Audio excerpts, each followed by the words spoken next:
Jeff, there's a new book out by author Jon Katz. He's written many books on dogs. There's a new one out, I believe it's called Soul of a Dog, in which he discusses the emotions of animals and how dogs are incapable of true love, and in fact they trick us into thinking that they love us.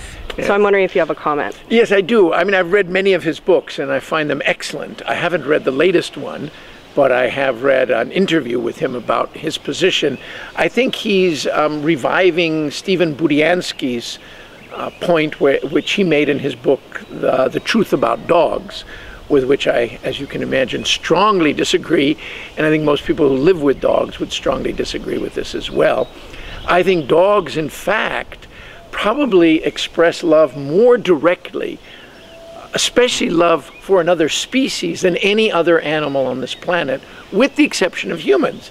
And I think the reason for this, in fact, I'm writing now a new book about it, called Our 40,000-Year Romance with Dogs, because I believe it's been more than 15,000 years. Most estimates now that it's anywhere between 100,000 and 15,000, so I'm sticking to 40,000.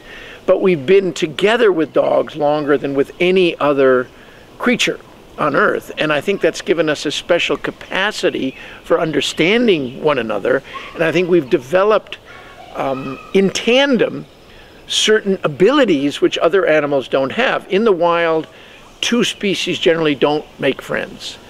Dogs and humans make friends constantly, not only with one another, but with other animals. So I believe we've learned this from one another. It's not a trick. It's genuine. It's real.